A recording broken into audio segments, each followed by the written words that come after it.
The oldest light in the universe is still arriving.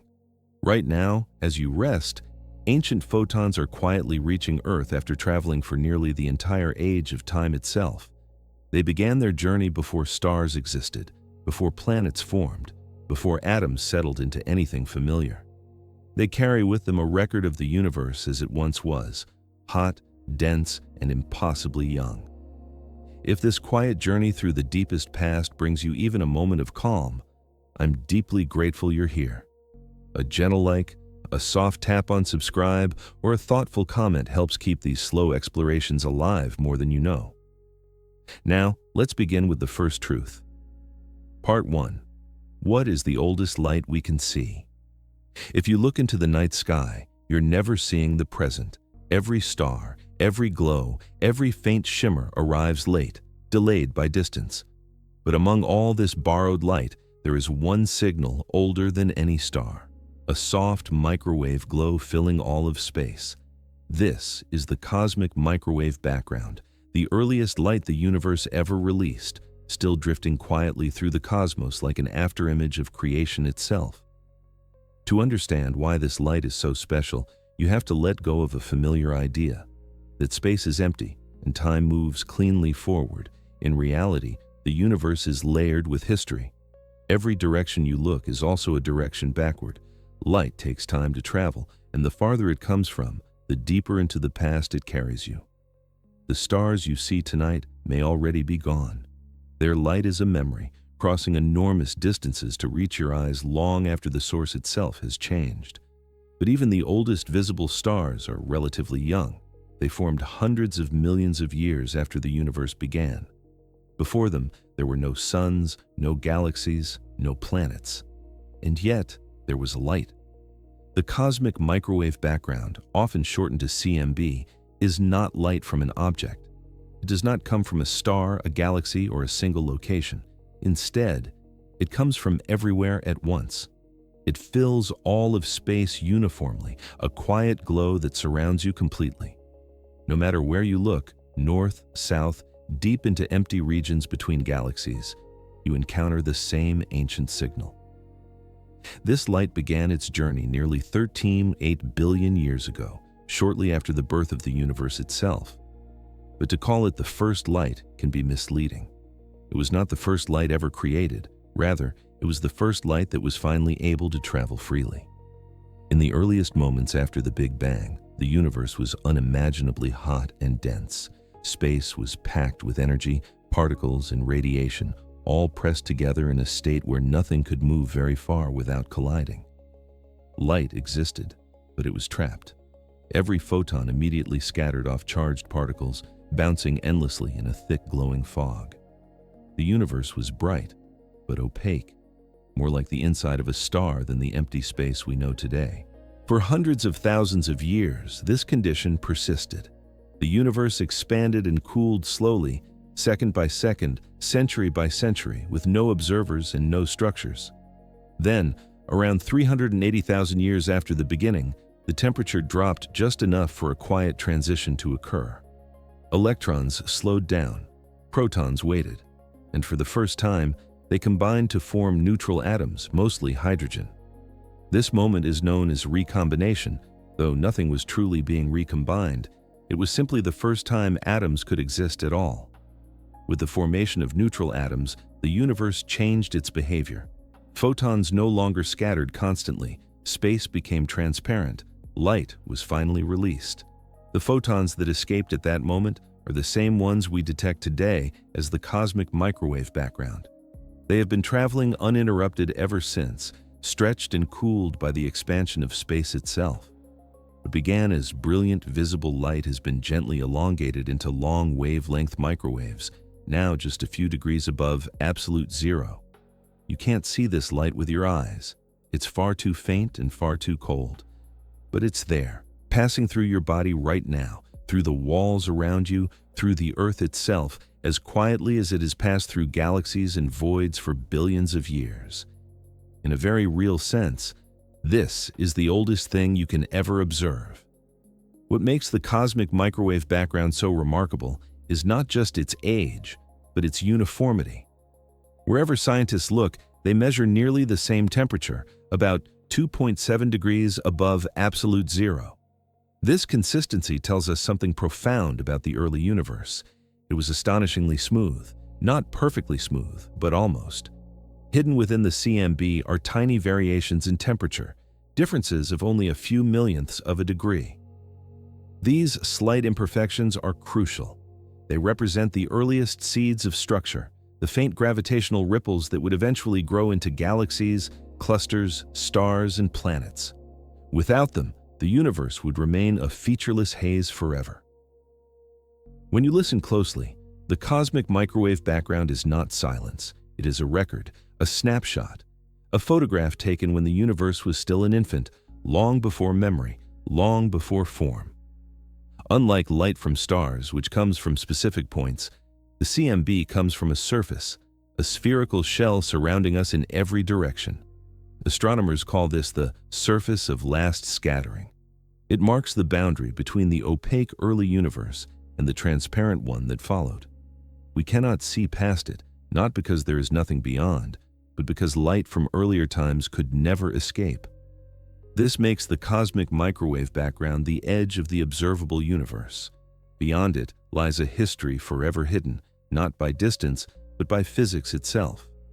And yet, even with this limitation, the information encoded in that ancient light is extraordinary.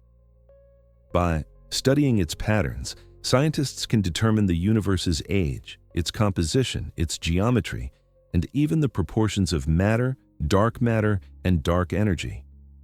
All of that knowledge comes not from direct observation of the early universe, but from reading the subtle variations frozen into this ancient glow. It's easy to imagine the universe beginning in violence, in explosions, chaos, and noise. But the cosmic microwave background suggests something different. The early universe was calm. Hot, yes. Dense, yes. But remarkably even, governed by simple rules applied uniformly everywhere. There is something deeply soothing about that idea. As you lie still, breathing slowly, it's worth considering this. The light that surrounds you tonight is older than the Earth, older than the Sun, older than the Milky Way itself. It was released long before any structure existed, and yet it carries within it the blueprint for everything that would come after. You are living inside a memory of the universe's earliest moment of clarity. And as we continue this quiet journey, one question gently waits to be answered next. Why was the universe once unable to let light travel at all? Part 2.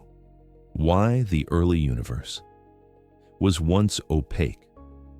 At the very beginning, the universe was too hot and too dense for light to travel freely. Photons collided endlessly with charged particles, trapped in a glowing fog where nothing could move far without being scattered. In this early era, light existed, but it could not go anywhere. The universe itself was a closed room, bright yet blind. To understand this opacity, it helps to imagine the universe not as vast and empty, but as intimate and crowded. Space had not yet stretched into the enormous distances we know today. Everything was compressed together, energy packed tightly into every point. Temperature was measured not in thousands or millions of degrees, but in billions. In such conditions, matter behaves very differently from the calm solids, liquids, and gases you're familiar with. In those early moments, atoms could not exist. The heat was too intense.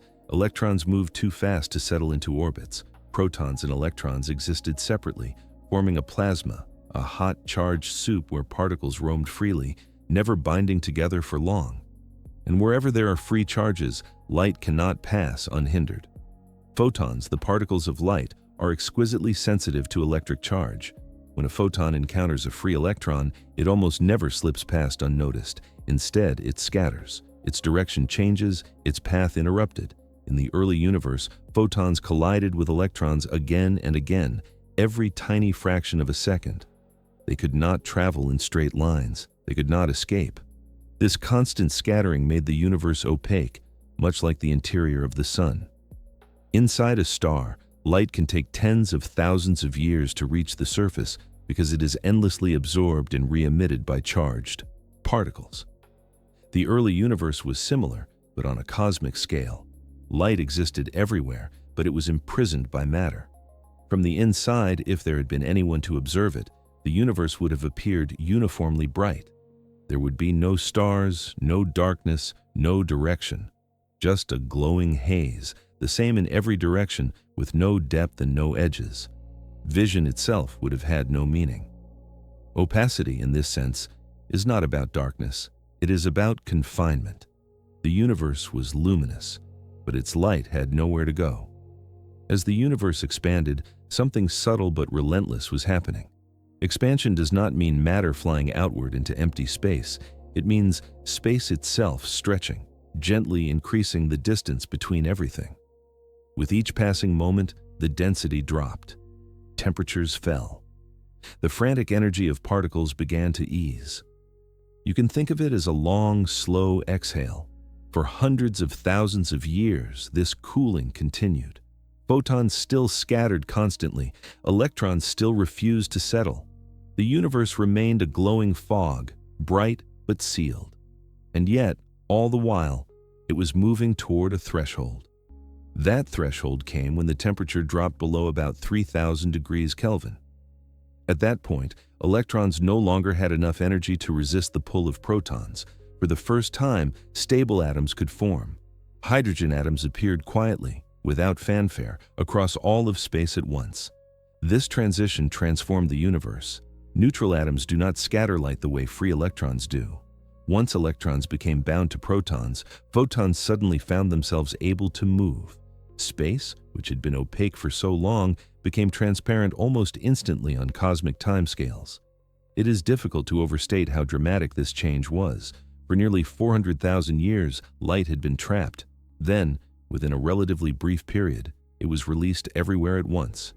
The universe did not slowly brighten or dim. It simply opened.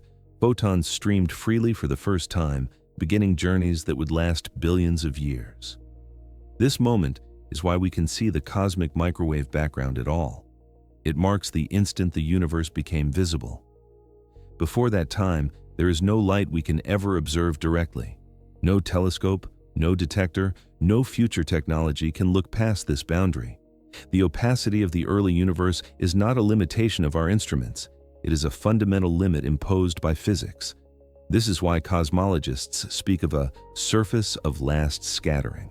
It is not a surface you could touch, but a moment frozen in space.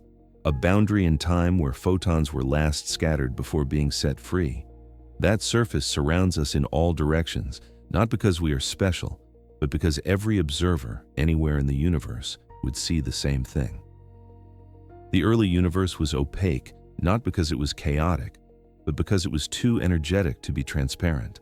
Matter and radiation were tightly coupled, locked, together in constant interaction. Light and particles behaved almost as one fluid, unable to separate. There's a quiet elegance to this. Transparency did not arrive through violence or collapse, but through patience. Expansion did the work. Cooling did the work. The universe simply waited until conditions were right. As you rest now, it may be comforting to remember that clarity in the universe did not come instantly. It emerged gradually, naturally, as energy softened and structure became possible. The first transparency was not forced, it was allowed, and within that transparency lay possibility. Once light could travel freely, information could spread, differences could grow. Regions slightly denser than others began to pull matter inward through gravity. Over immense spans of time, those small imbalances would evolve into stars and galaxies. But none of that could begin until light was released. Opacity was a necessary phase, a kind of cosmic incubation. Even today, we can recreate echoes of this era in laboratories and observations. Plasmas behave much like the early universe did, glowing yet opaque, filled with free charges that trap light. By studying these states of matter, scientists refine their understanding of the universe's earliest conditions, not by speculation, but by experiment. And yet, despite all this knowledge, there is something profoundly humbling about that ancient fog. For a long time, the universe could not see itself. Light existed, but vision did not. Observation, in a meaningful sense, had to wait. Only after transparency emerged could the universe begin to develop visible structure. Only then could history leave a readable record in light. So when we observe the cosmic microwave background, we are not seeing the beginning of everything. We are seeing the first moment the universe allowed itself to be seen. A quiet opening, a gentle release. And as we continue this calm exploration, one question drifts softly into view.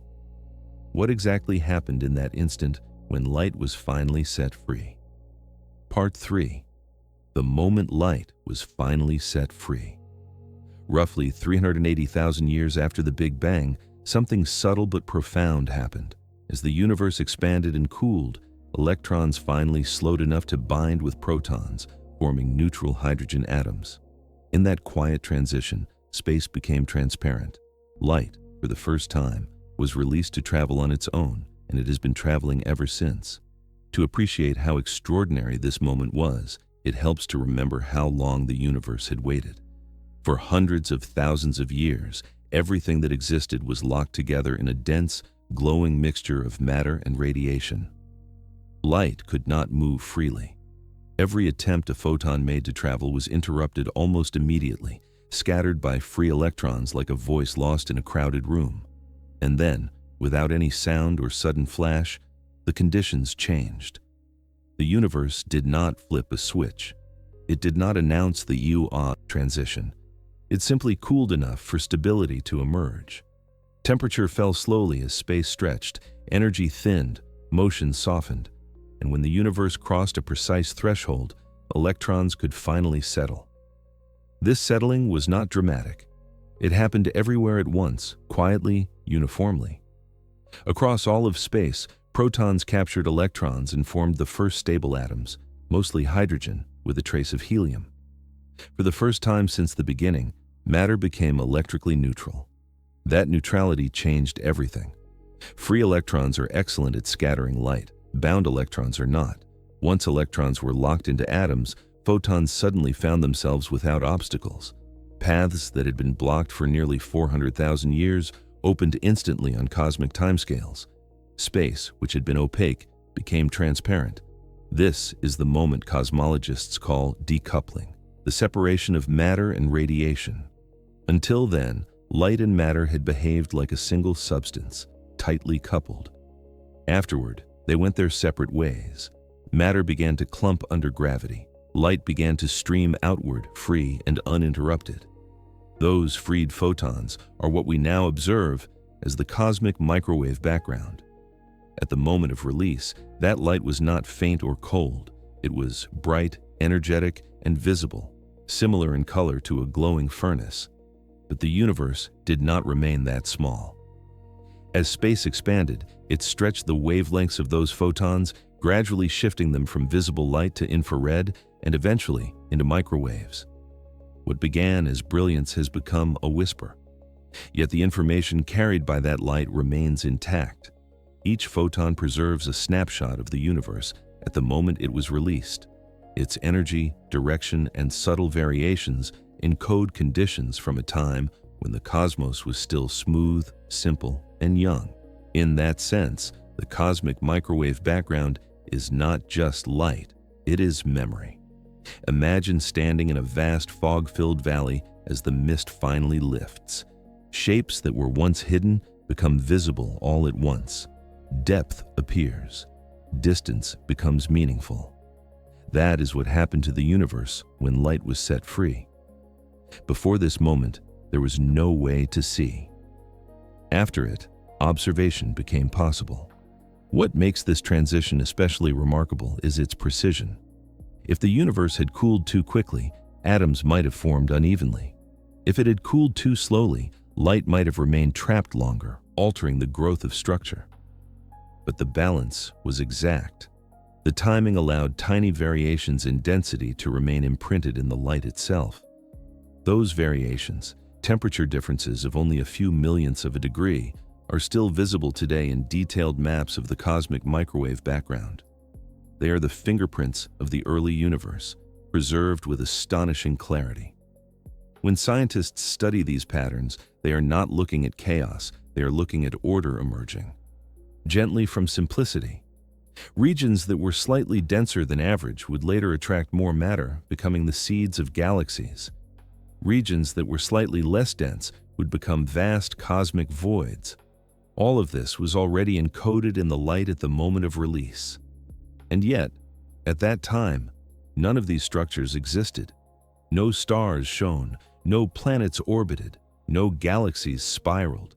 The universe was dark in the sense that there were no sources of light, only the afterglow of its own beginning, fading steadily as space expanded. The release of light did not immediately make the universe bright again. In fact, it marked the beginning of a long cosmic night.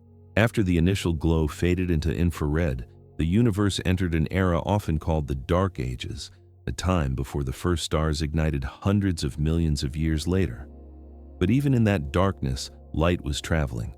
The photons released at decoupling filled all of space, moving outward in every direction. They did not originate from a single point. Instead, they came from a spherical boundary surrounding every observer. No matter where you are in the universe, you always see this light coming from all directions equally, because it was released everywhere at once. This idea can feel counterintuitive. We often imagine the Big Bang as an explosion from a central point. But there is no center to the universe's expansion. Every point was once closer to every other point. The release of light happened everywhere, not somewhere. That means the cosmic microwave background is not light traveling from a distant place, it is light traveling from a distant time. As you breathe slowly now, consider this. The photons that make up this ancient glow have crossed billions of years to reach you. They have passed through forming galaxies, around stars, between clusters, across immense voids. They have witnessed the entire visible history of the universe simply by continuing forward. Nothing else we can observe has traveled so far, for so long, without interruption. This is why the moment light was set free is such a cornerstone of cosmology. It defines the earliest image we can ever see. It marks the boundary between what is observable and what is forever hidden. Beyond it, the universe is opaque not to our instruments, but to reality itself. And there's something quietly reassuring in that boundary. The universe did not reveal everything at once. It unfolded in stages. First expansion, then cooling, then transparency, then structure. Complexity came slowly, guided by simple rules applied patiently over time. The release of light was not the end of the universe's story. It was the beginning of its visibility. Every telescope, every observation, every image of distant galaxies ultimately relies on this moment. Without it, there would be no background against which structure could form, no ancient reference frame to measure the universe's age and shape. So when scientists look at the cosmic, microwave background, they are not just seeing old light, they are seeing the universe taking its first clear breath, a quiet clarity after a long confinement. And as we continue this gentle journey backward through time, another question waits just beyond the glow. What happened to that ancient light as the universe continued to grow, stretch, and age? Part 4. How expansion stretched light into microwaves. That ancient light did not remain as it was. As the universe expanded, space itself stretched the wavelengths of those first photons, slowly pulling them from visible light into infrared and then into microwaves. What once glowed white-hot now arrives as a faint uniform whisper, detectable only by the most sensitive instruments humanity has ever built. To understand this transformation, it helps to think of space not as a static stage, but as something alive with motion. Space itself grows. It stretches quietly, steadily, without friction or resistance. And when space stretches, everything traveling through it stretches too, including light. Light has a wavelength, a distance between its peaks. Short wavelengths appear energetic and blue. Long wavelengths appear calm and red. When space expands, it increases the distance between those peaks, lengthening the wavelength without slowing the photon down. The light does not lose speed, it loses energy. This process is called redshift, and it is one of the most important ideas in cosmology. It tells us not just how far away something is, but how long its light has been traveling through an expanding universe. The photons released when light was finally set free began their journey as visible radiation, glowing with the heat of a universe still thousands of degrees warm. But from the moment they started traveling, space began to change beneath them. Every second, every minute, every million years, the fabric of the universe stretched just a little more. And with each stretch, the photons stretched too. What was once bright yellow became red.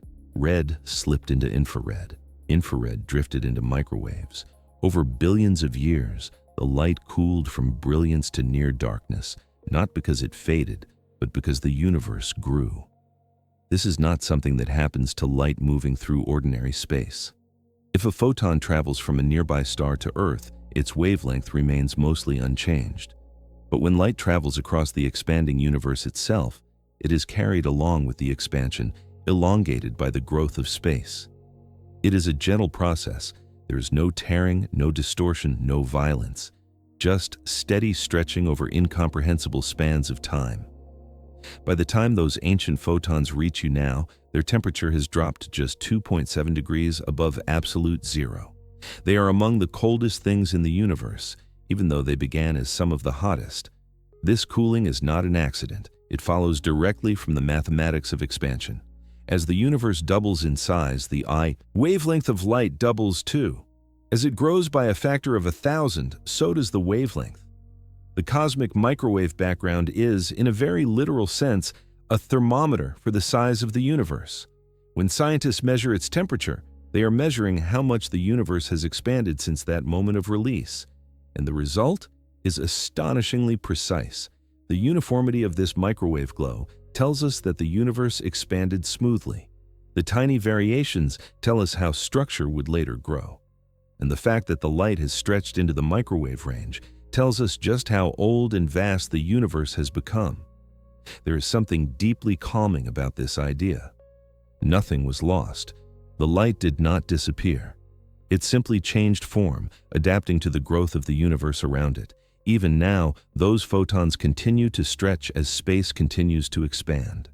The cosmic microwave background grows colder every year, its wavelengths lengthening just a bit more with time.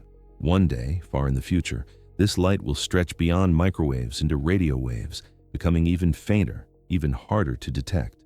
But it will still be there, drifting, patient, unchanged in purpose.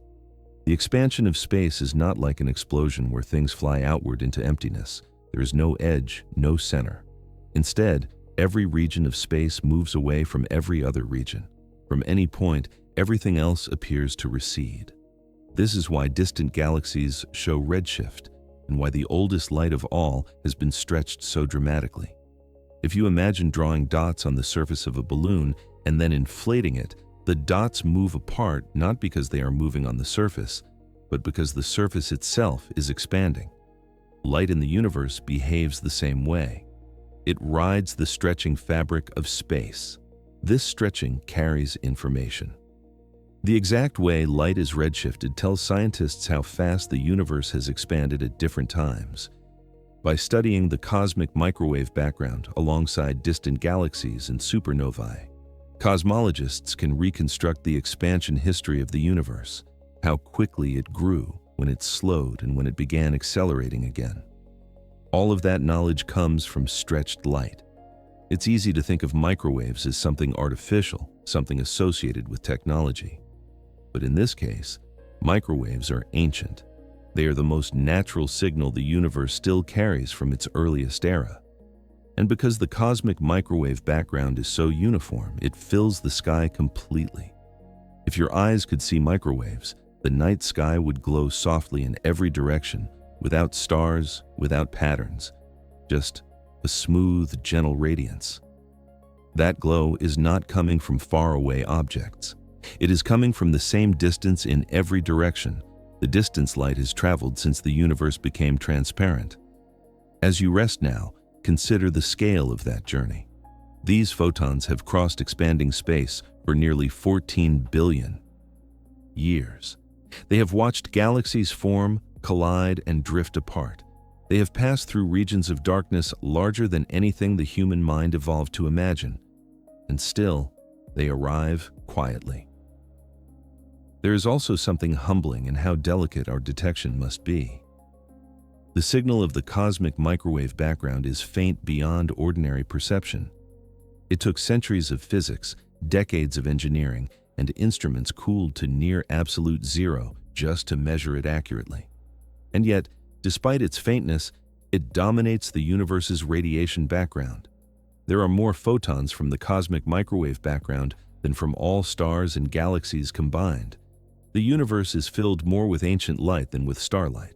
This tells us something important about time. The early universe was not just energetic, it was efficient. It produced light everywhere, all at once. Later structures added brilliance in small pockets, but nothing has ever rivaled the sheer abundance of those first photons. Expansion stretched them, but it did not erase them. And that stretching continues even now. As the universe grows older, the cosmic microwave background grows colder, space grows larger, galaxies drift farther apart, light continues its long adaptation to an expanding cosmos.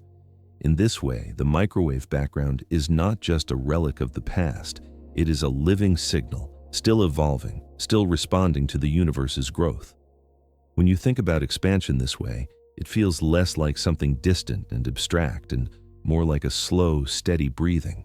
Space expands, light stretches, time moves forward without urgency. The universe does not rush. And as we continue drifting through this quiet story, another gentle question rises from the glow. How did we first learn to hear this faint whisper of ancient light at all? Part 5.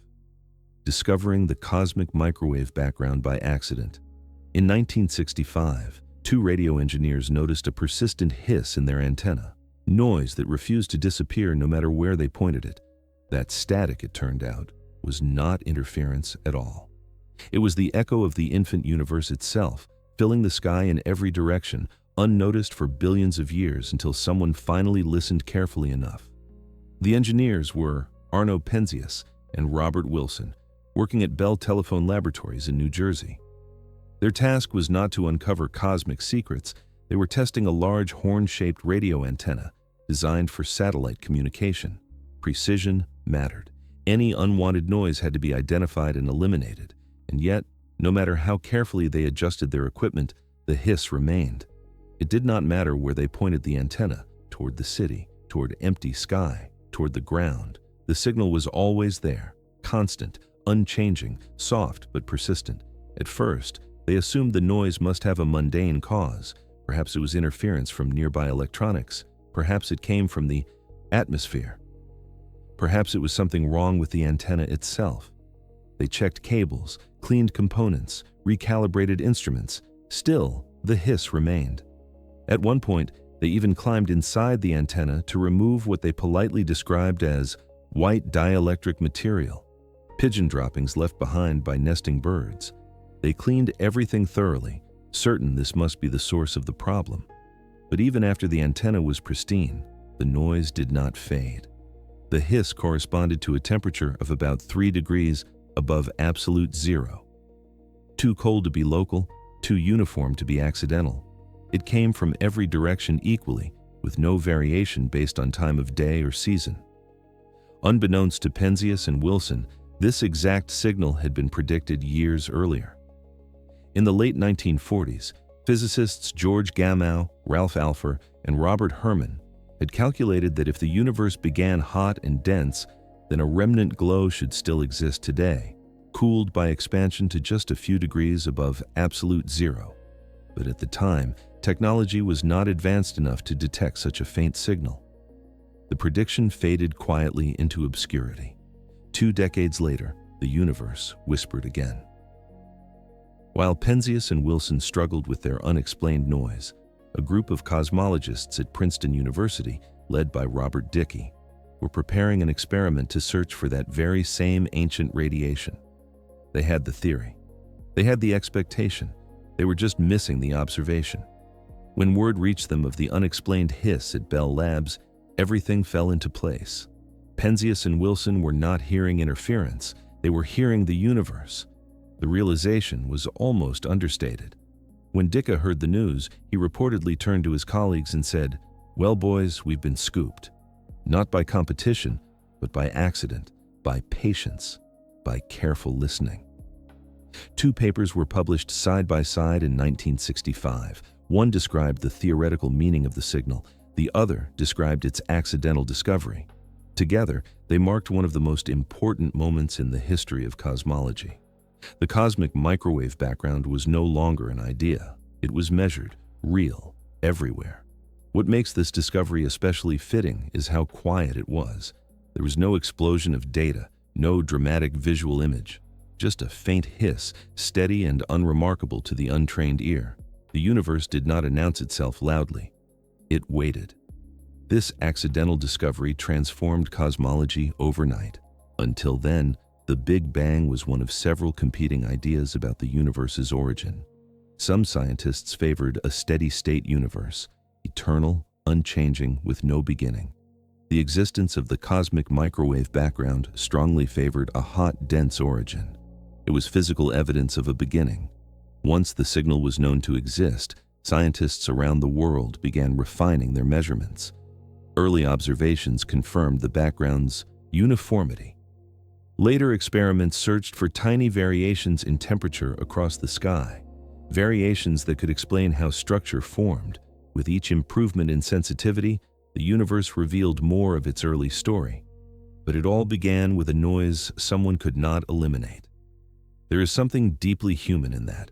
Progress did not come from seeking grandeur, but from refusing to ignore an inconsistency, from listening carefully to what did not fit expectations, from taking a quiet anomaly seriously. As you rest now, it's worth reflecting on how long this signal went unnoticed. For billions of years, the cosmic microwave background passed through Earth, through rock, through oceans, through life itself, unheard. Even early radio technology detected it unknowingly, folded into background noise, mistaken for interference. It took a specific kind of attention to recognize it for what it was. The universe does not always reveal itself through spectacle. Sometimes it whispers, sometimes it hums softly beneath everything else. And sometimes, discovery comes not from looking harder, but from listening more carefully. After its discovery, the cosmic microwave background became one of the most studied signals in all of science. Satellites were launched to measure it from above Earth's atmosphere, free from interference. Instruments were cooled to near absolute zero to reduce noise further. Maps of the sky grew more detailed with each generation. Yet the essence of the signal never changed. It remained faint, uniform, ancient, and that is perhaps the most comforting part. Despite all the change the universe has undergone, galaxies forming, stars igniting, planets emerging, the oldest light remains steady. It carries no urgency. It does not fluctuate wildly. It simply exists, a quiet background presence underlying everything else. The accidental discovery of the cosmic microwave background reminds us that some truths are so fundamental, so pervasive, that they hide in plain sight. They become part of the background of reality, unnoticed until curiosity slows down enough to notice the pattern. Penzias and Wilson did not set out to hear the universe's beginning. They set out to reduce noise.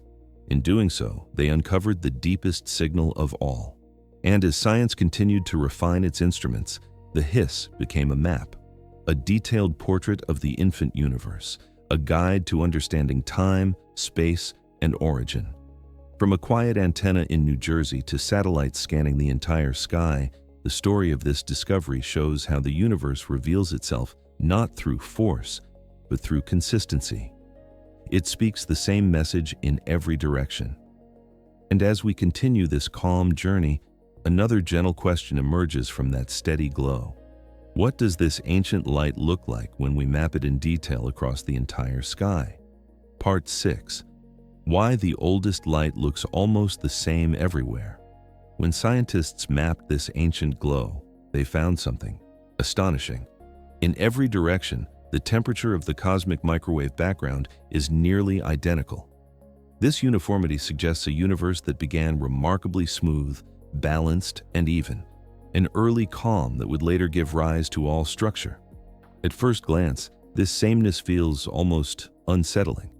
You might expect the universe, born in violence and expansion, to be uneven, chaotic, unpredictable. And yet, when astronomers pointed their instruments toward the sky and measured the temperature of the oldest light, They found consistency to an extraordinary degree. No matter where they looked, the cosmic microwave background glowed at nearly the same temperature, about 2.7 degrees above absolute zero. The differences were so small, they bordered on perfection. Across the entire sky, variations in temperature amount to only a few millionths of a degree. That is a level of uniformity difficult to find anywhere else in nature. Oceans have currents, atmospheres have storms, even the quietest lakes ripple with wind. But the early universe, preserved in this ancient light, appears almost perfectly smooth. This raises a deep and important question. How did such distant regions of the universe come to look so alike? Light travels at a finite speed.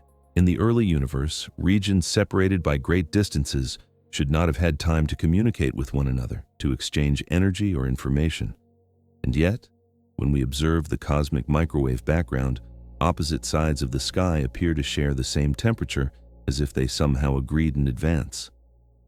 This puzzle is known as the horizon problem. To solve it, cosmologists introduced the idea of cosmic inflation, a brief but dramatic period of accelerated expansion that occurred fractions of a second after the universe began. During inflation, space expanded far faster than it does today, stretching a once tiny uniform region into the vast cosmos we now inhabit. Before inflation, everything was close together. Temperatures could equalize, conditions could settle, and then inflation carried that uniformity outward, preserving it across enormous distances. In this way, the sameness of the cosmic microwave background becomes a clue rather than a contradiction. It tells us that the universe began not just hot and dense, but coordinated, calm at its core. There is something deeply soothing about this picture. The universe did not begin fractured. It did not begin in turmoil. It began smooth, almost serene, with only the faintest hints of imbalance.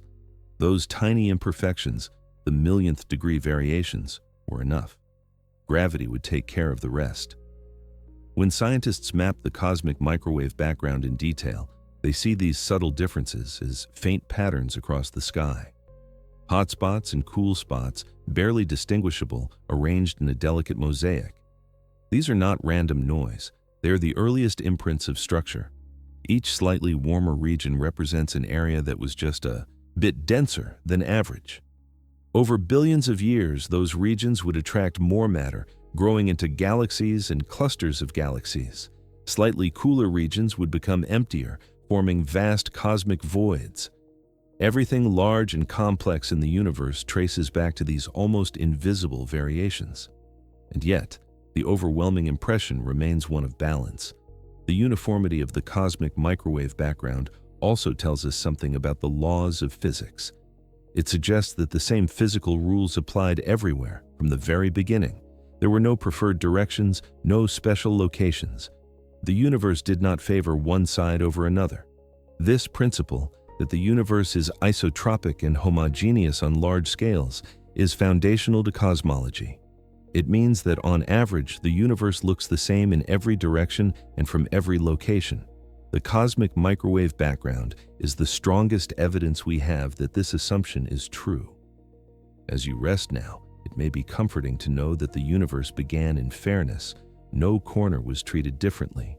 No region was left behind. Everything started from the same quiet baseline. The satellites that measured this uniformity, missions like COBE, WMAP, and Planck, were designed with extraordinary care. Their instruments were shielded, cooled, and calibrated to detect differences smaller than 1 part in 100,000.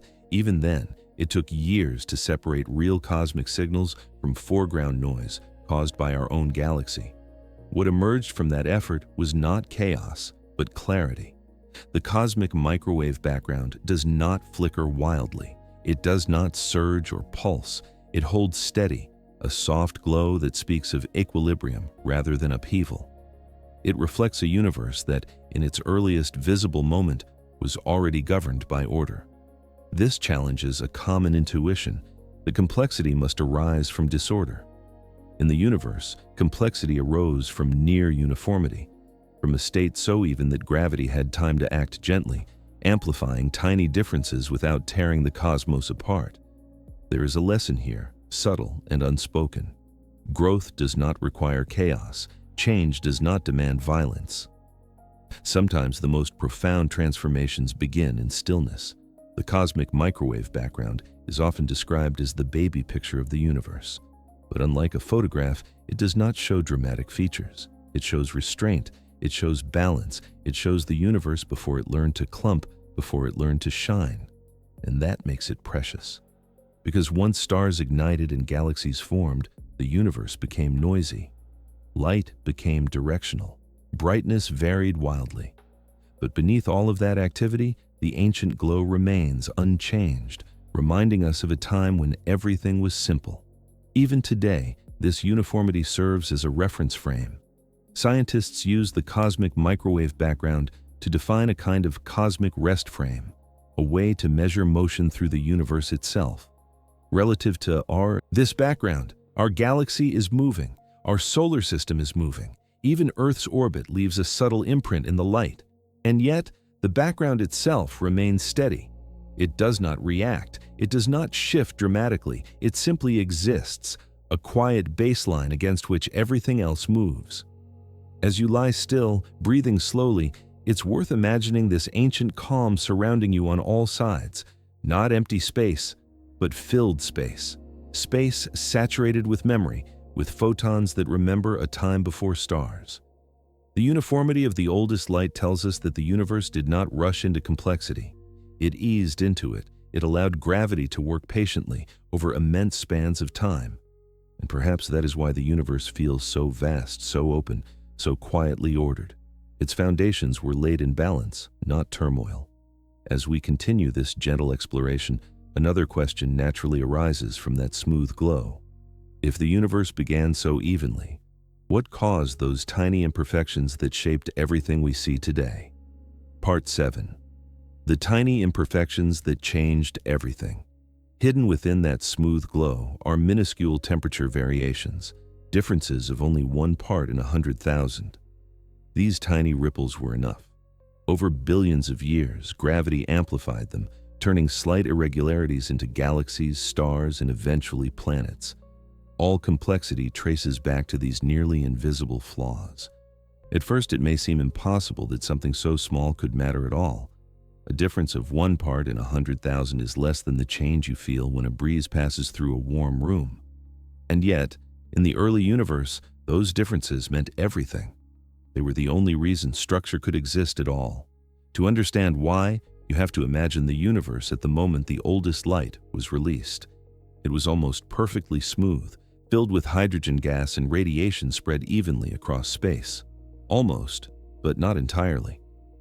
In some regions, matter was packed just a little more tightly. In others, it was just a little thinner.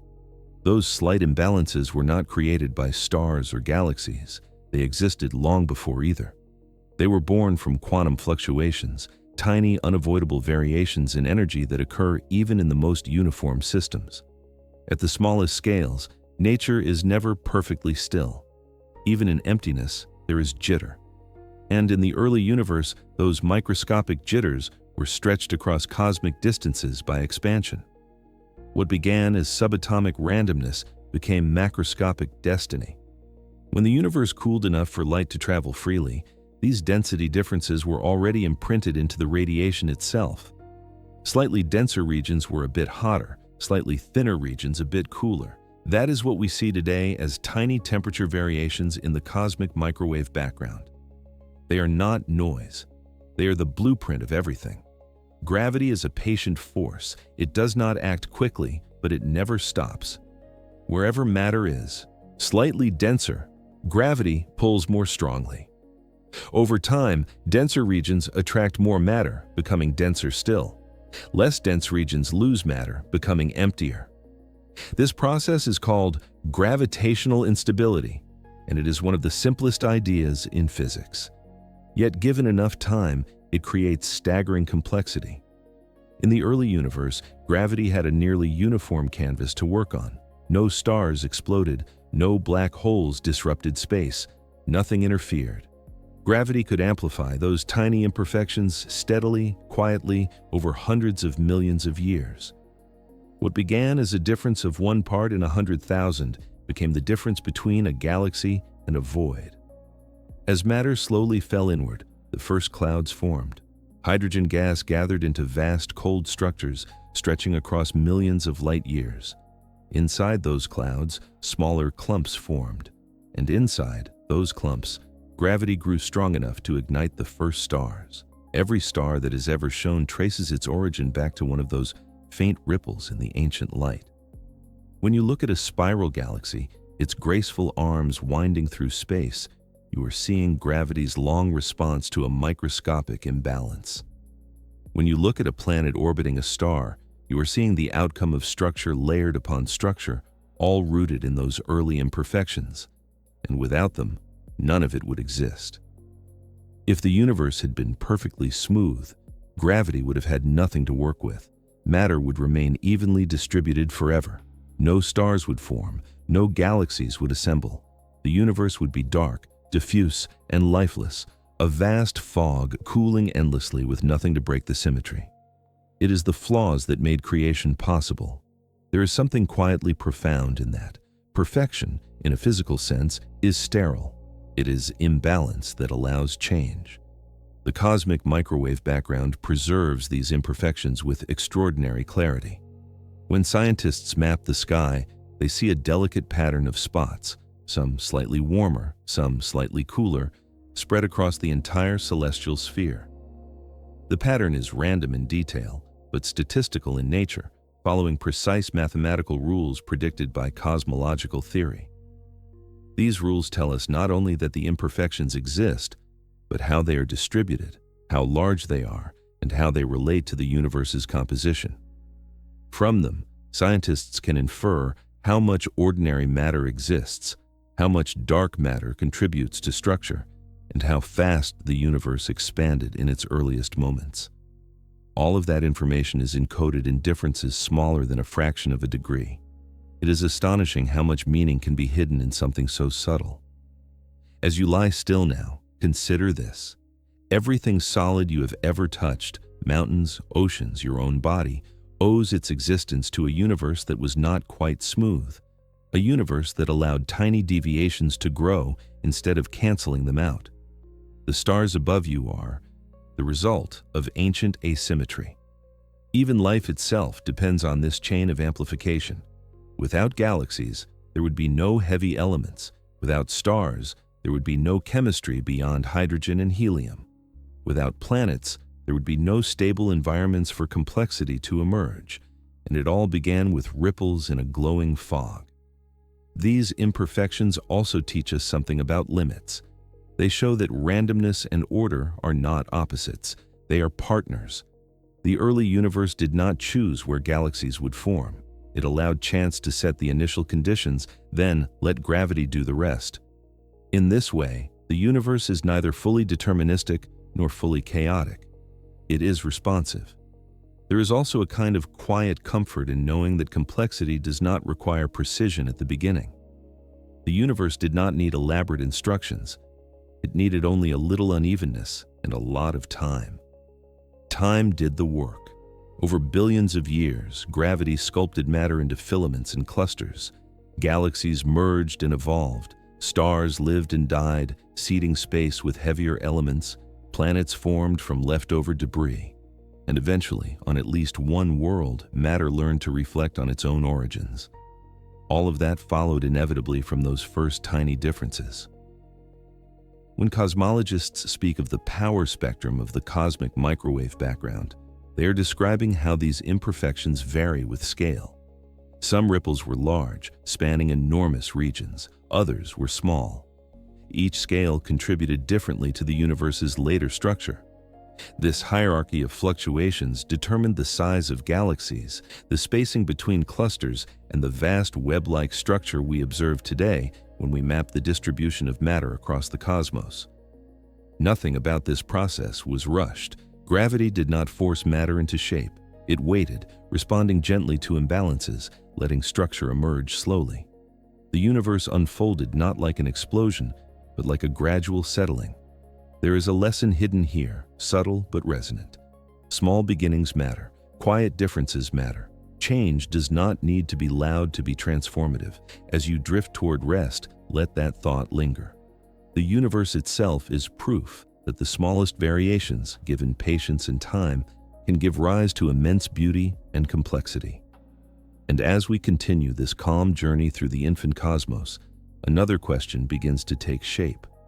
How did we learn to measure these tiny imperfections with such astonishing precision? Part 8. How satellites learn to see the baby universe. To detect such delicate signals, scientists had to leave Earth entirely.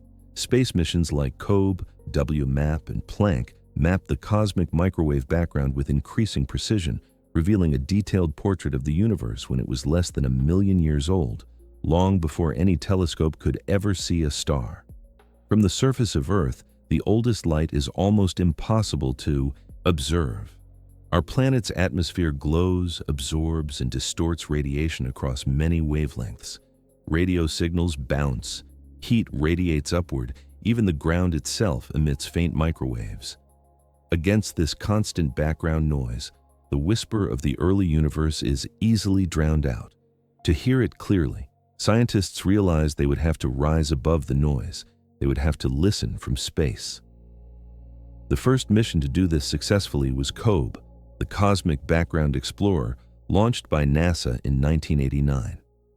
Its goal was simple in concept and extraordinarily difficult in practice: measure the cosmic microwave background with enough sensitivity to confirm its uniformity and detect any deviations. COBE carried instruments cooled to just a fraction of a degree above absolute zero, colder than almost any natural environment in the universe. This extreme cooling was necessary because heat itself produces microwaves. To see ancient light, the instruments had to be quieter than space. When COBE released its first results, they were stunning.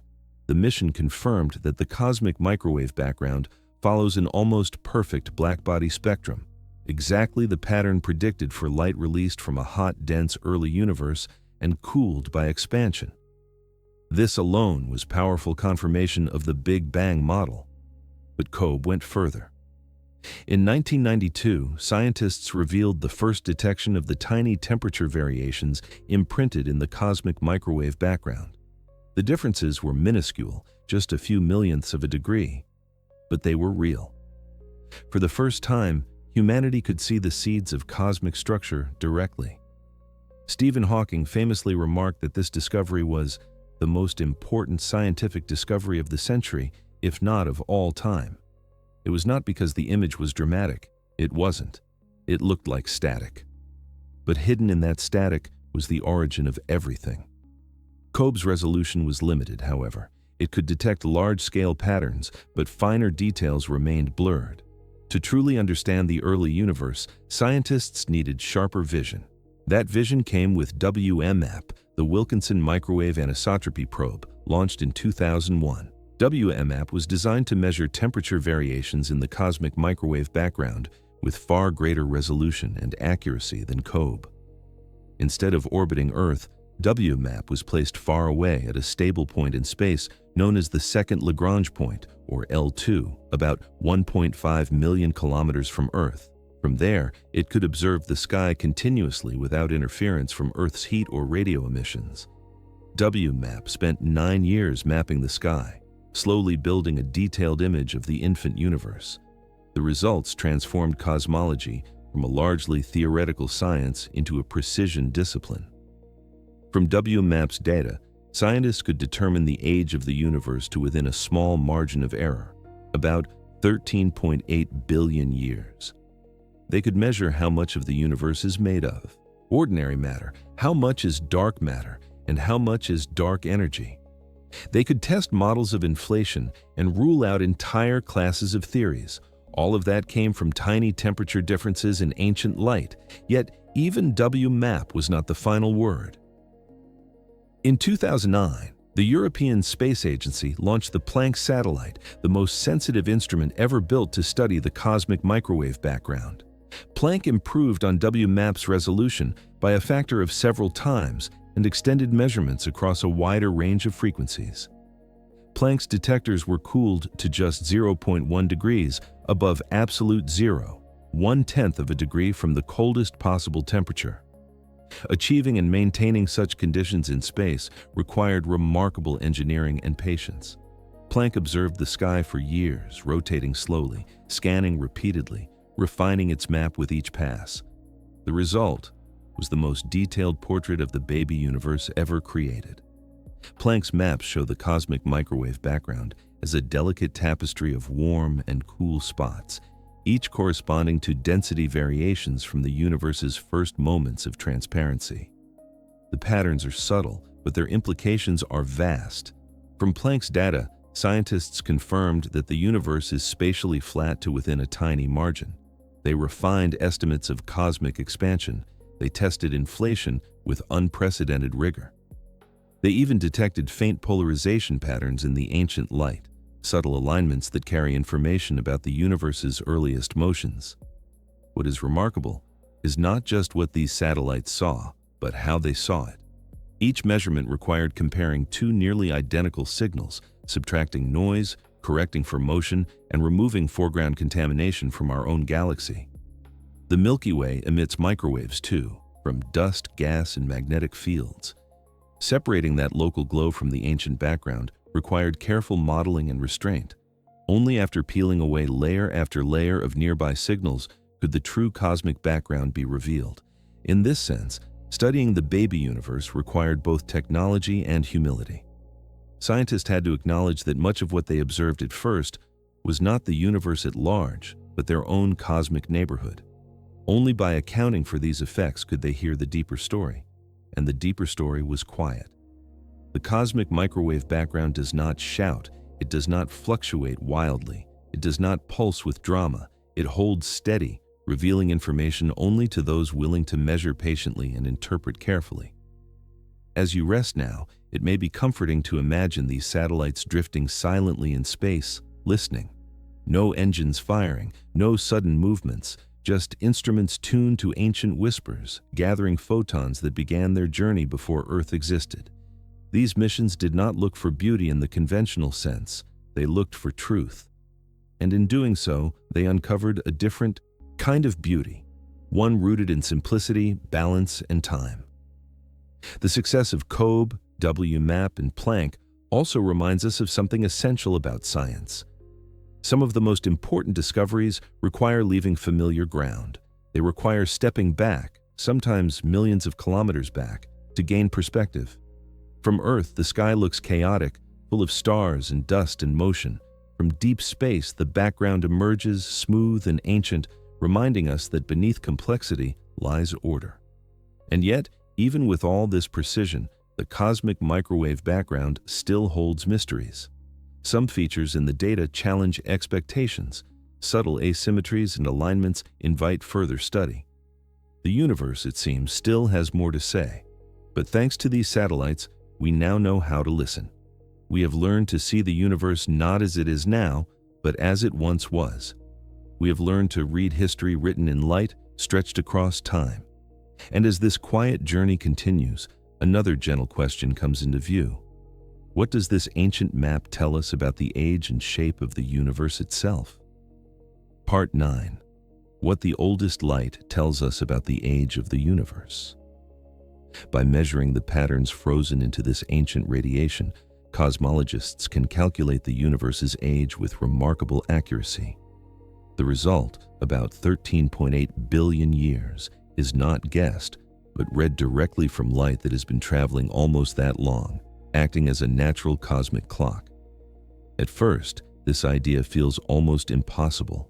How could light, drifting silently through space, tell us how old everything is? How could something so faint, so uniform, carry a timestamp from the beginning of time itself? The answer lies in the quiet precision of physics. The cosmic microwave background is not just light, it is structured light. Its tiny variations, those subtle differences in temperature and density, follow specific patterns predicted by well-tested physical laws. These patterns are not arbitrary. They are shaped by how fast the universe expanded, how much matter it contained, and how gravity and radiation interacted in its earliest moments. In other words, the cosmic microwave background carries a record of the universe's childhood, one written in a language mathematics knows how to read. When cosmologists study this ancient light, they look closely at the size and distribution of its temperature fluctuations. Some variations span large regions of the sky. Others are smaller, more tightly packed. The relative strength of these different scales forms a kind of fingerprint unique to the universe's history. That fingerprint depends sensitively on time. In the early universe, sound waves rippled through the hot plasma of matter and radiation. These were not sounds you could hear, but pressure waves, oscillations caused by the push and pull between gravity and radiation. Dense regions tried to collapse inward under gravity. Radiation pushed back outward. The result was a gentle, rhythmic pulsing across space. These oscillations left their mark on the cosmic microwave background at the moment light was released. Some regions were caught at the peak of compression, others at the peak of expansion. The size of these regions, how far sound waves could travel before light decoupled, depends on how old the universe was at that moment. By measuring the angular size of these patterns in the sky, scientists can calculate how long the universe had been expanding before that first light was freed. From there, they can extrapolate forward to determine the total age of the universe today. This method does not rely on assumptions about stars or galaxies. It does not depend on how fast individual objects move now.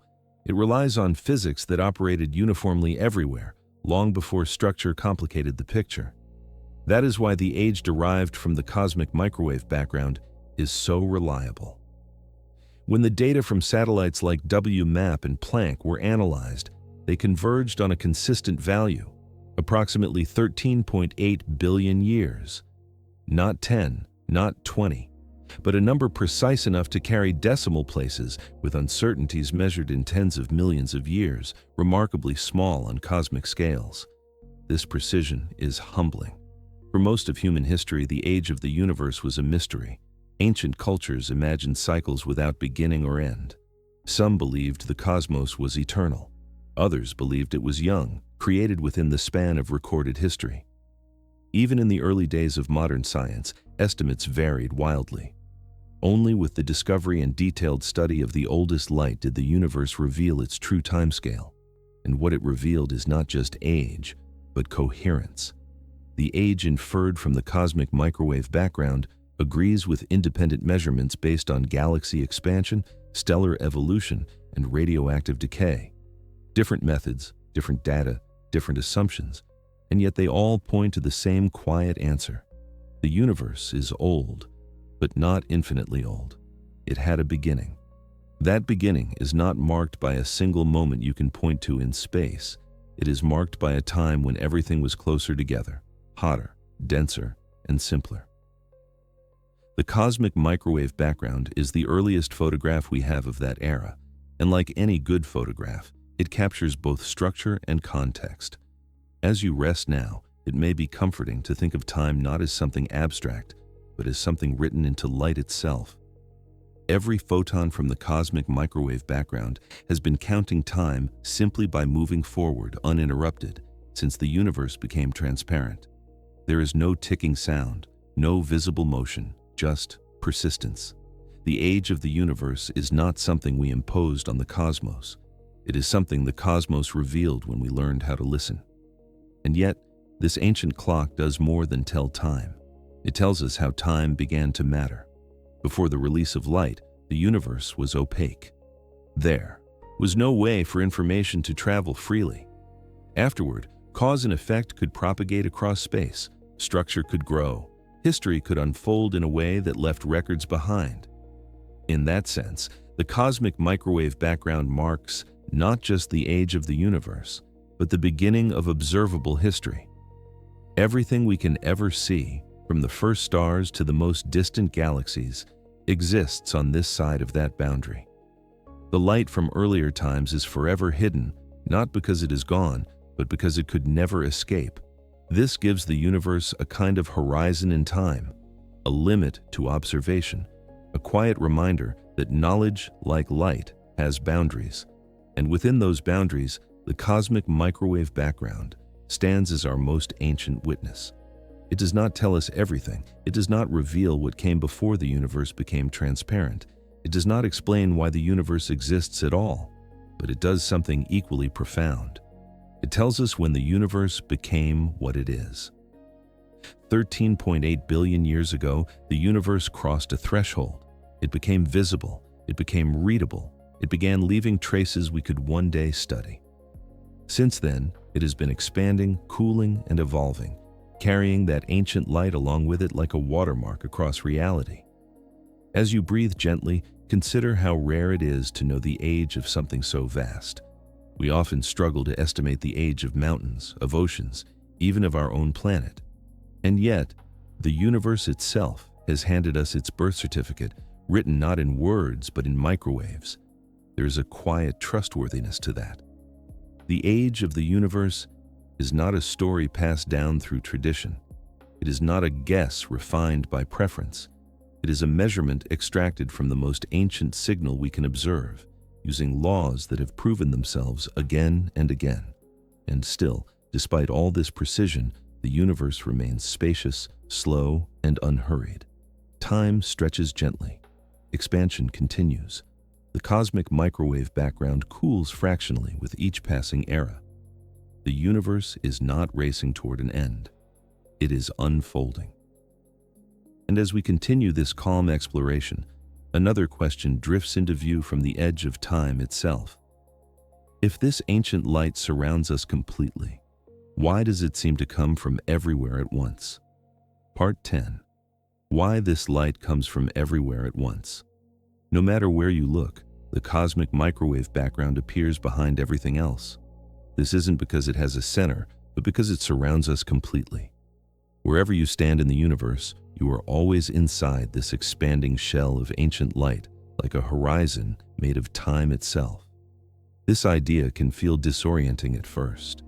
We are used to light coming from specific places, a lamp, a star, a distant galaxy. We expect sources to have locations, but the oldest light in the universe does not behave that way. It does not point back to a single direction or a single origin in space. Instead, it arrives evenly from all sides, filling the sky with a uniform glow. To understand why, we have to let go of one of our most persistent intuitions, the idea that the Big Bang happened at a point. The Big Bang was not an explosion into empty space. There was no central location where everything began and then spread outward. Instead, space itself began expanding everywhere at once. Every region of the universe was once closer to every other region. Expansion did not push matter through space, it stretched space itself. Because of this, every observer in the universe sees the same thing when looking far enough away.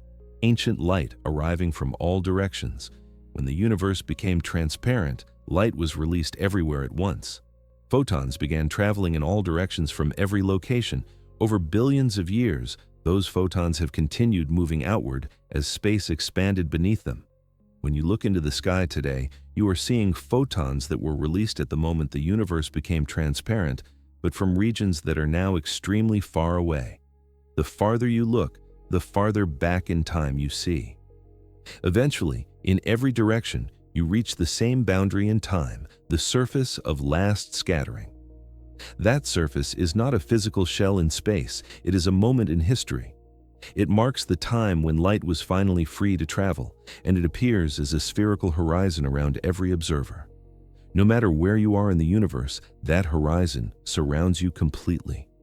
Move to another galaxy, and the same thing happens. The cosmic microwave background still appears behind everything else, filling the sky. This is why the oldest light comes from everywhere at once. It is not because we are at the center, it is because there is no center. A helpful way to imagine this, gently without forcing precision, is to think of the universe like the surface of a growing sphere, not in 3 dimensions, but as an analogy. Points on the surface move away from each other as the surface expands, yet no point on the surface is the center of the expansion. The center exists outside the surface itself, not within it. In the universe, expansion does not require a center at all. Every point experiences expansion equally. This means the cosmic microwave background is deeply democratic. It does not privilege any location. It does not point to a special place. It simply reflects a shared history. As you sit or lie still, breathing softly, imagine that ancient light surrounding you, not as a wall, but as a boundary in time, a quiet limit beyond which no observation can pass. You are not looking outward to the edge of space, you are looking backward to the edge of visibility. This distinction matters. When we say the cosmic microwave background is far away, we do not mean it occupies a distant region of space like a far-off galaxy. We mean it represents a distant moment. The distance is measured in time as much as in light years. In fact, the regions that emitted the cosmic microwave background are now much farther away than the 13.8 billion light years you might expect. Because space has continued to expand while the light was traveling, those regions are now more than 45 billion light years away in today's coordinates, and yet their light still reaches us. This is one of the quiet miracles of cosmology. Light can carry information across an expanding universe, even as the distances between objects grow. The cosmic microwave background also defines a kind of cosmic reference frame. Relative to this ancient light, we can measure motion on the largest possible scale. Our solar system is moving slightly with respect to this background, creating a subtle temperature difference, warmer in the direction of motion, cooler behind us. This effect is tiny but measurable. It tells us that even on the grandest scales, motion leaves a signature. And yet the background itself remains steady, indifferent to local movement. There is something grounding about that. Despite galaxies colliding, stars exploding, and space stretching ever outward, the oldest light maintains its calm uniformity. It does not chase us. It does not recede from view. It simply remains behind everything else, a constant companion to all observation. This universality is what makes the cosmic microwave background so powerful.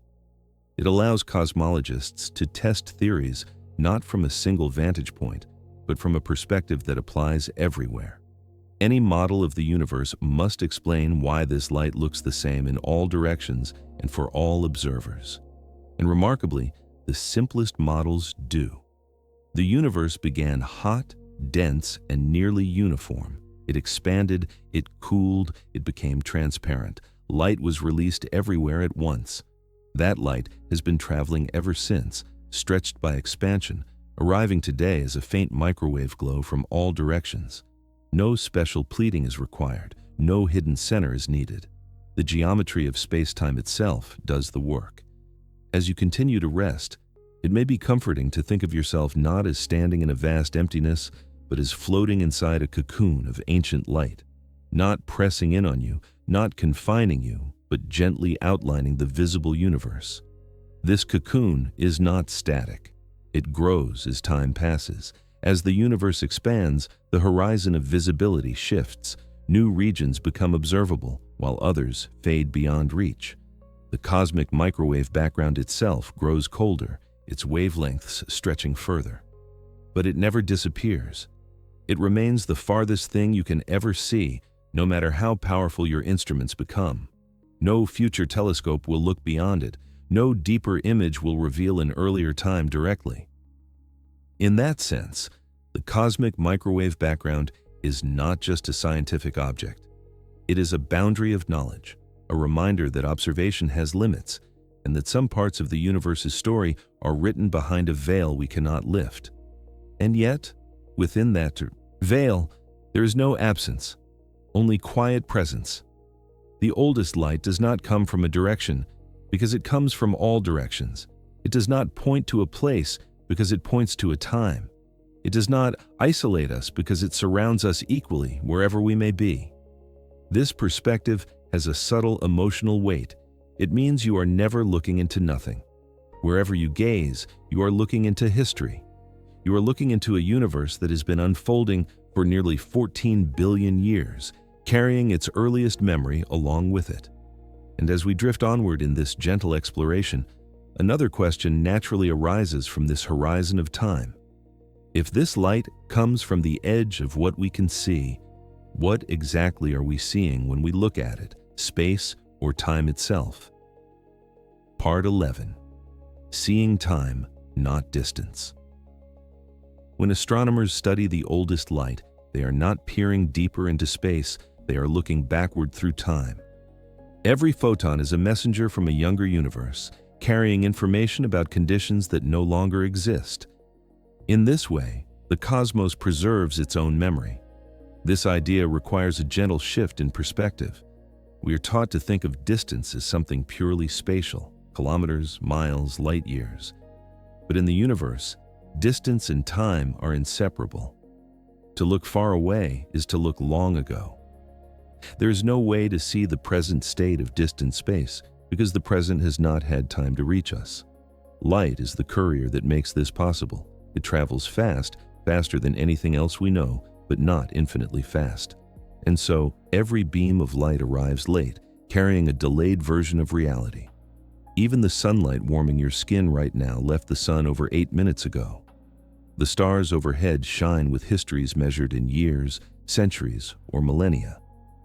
The cosmic microwave background extends this principle to its absolute limit. When you observe that ancient glow, you are not seeing the universe as it is now, but as it was when it was less than 1 million years old.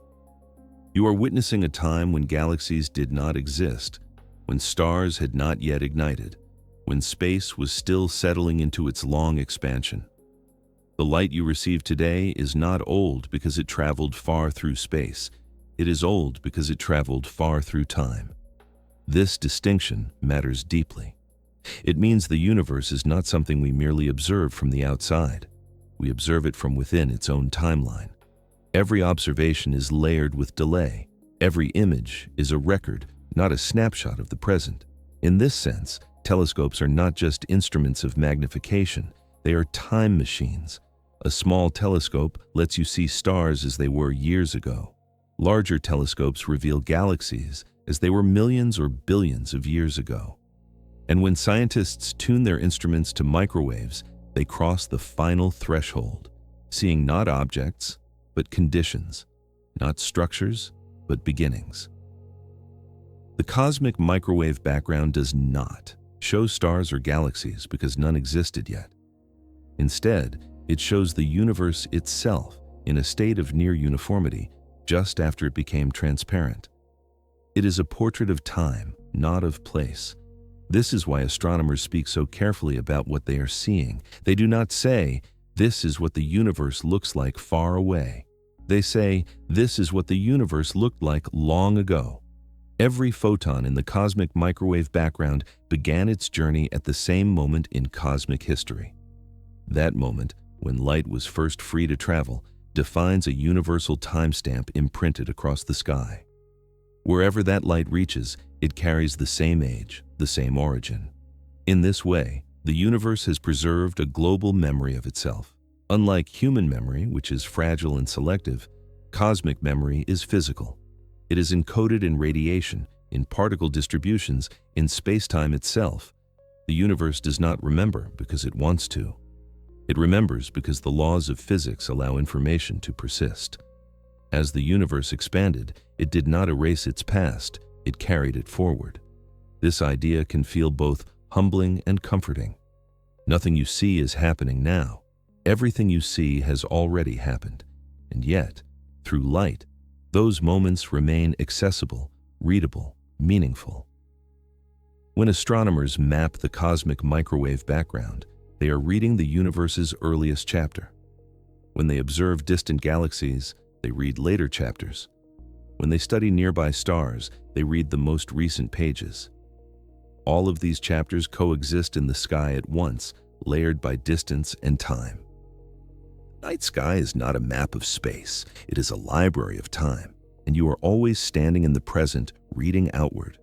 This also explains why the universe appears larger than its age might suggest. The cosmic microwave background comes from regions that are now tens of billions of light years away, even though the light has only traveled for 13.8 billion years. Space expanded while the light was en route, stretching the distance between its origin and its destination. The photon did not slow down, the universe grew around it.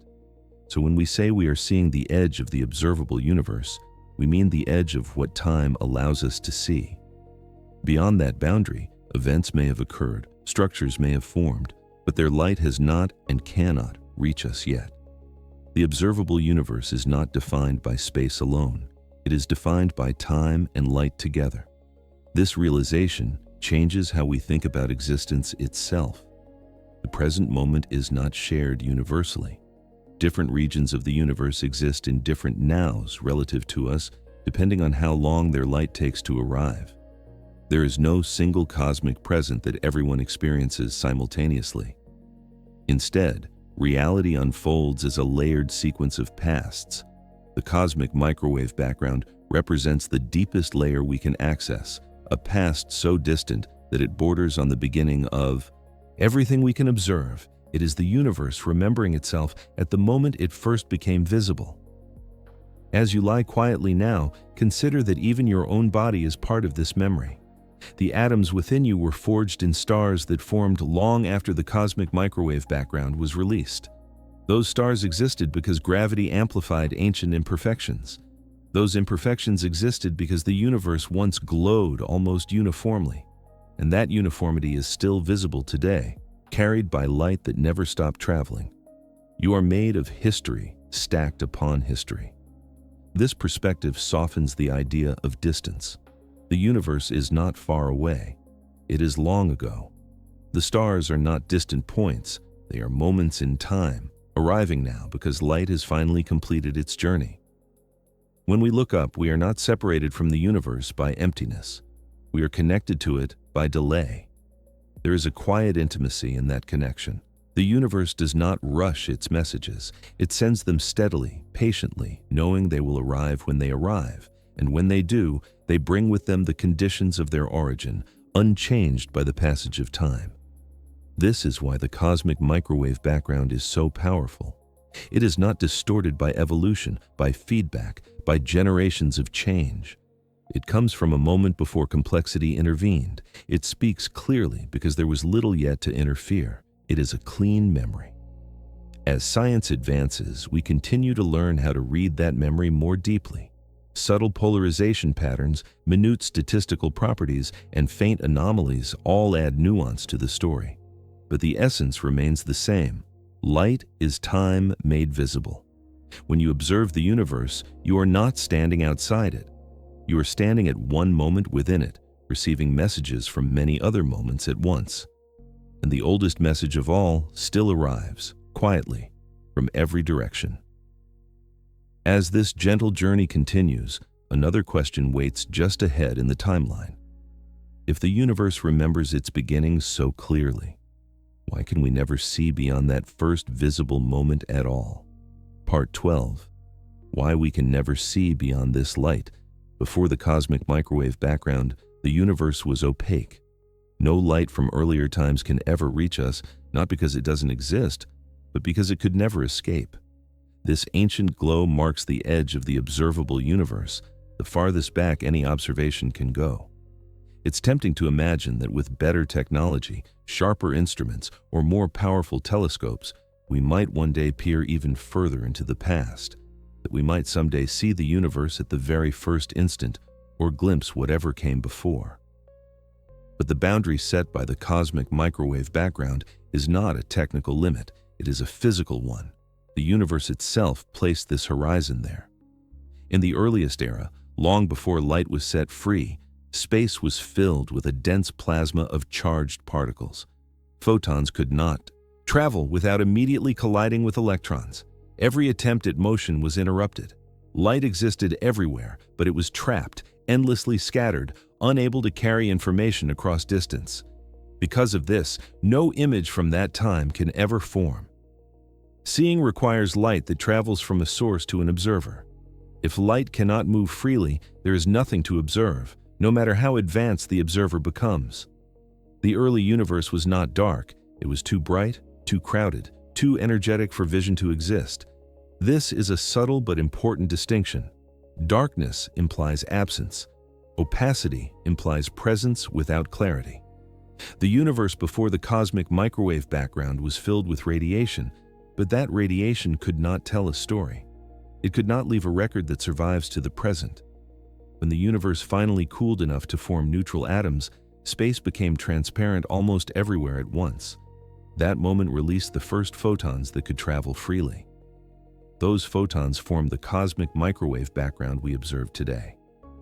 Everything before that moment remains hidden behind a veil physics will not lift.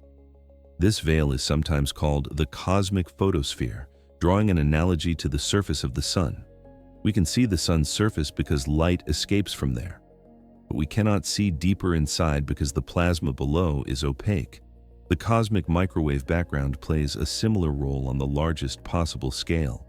It is the surface from which the universe first became visible.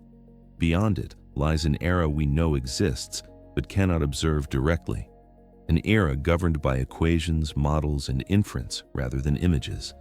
An era where time still flowed, where space still expanded, where energy and matter still interacted, but left no direct visual trace. This does not mean that nothing happened before. Quite the opposite. Before the release of light, the universe went through profound transformations. Inflation may have occurred, fundamental forces may have separated, particles gained mass, the seeds of structure were laid down at scales far smaller than atoms, but all of this happened behind the curtain of opacity. To learn about that era, scientists rely on indirect evidence. They study the patterns in the cosmic microwave background itself, which carry imprints of earlier conditions. They analyze the distribution of galaxies. They test predictions of particle physics. They search for faint gravitational waves that might have traveled freely even when light could not.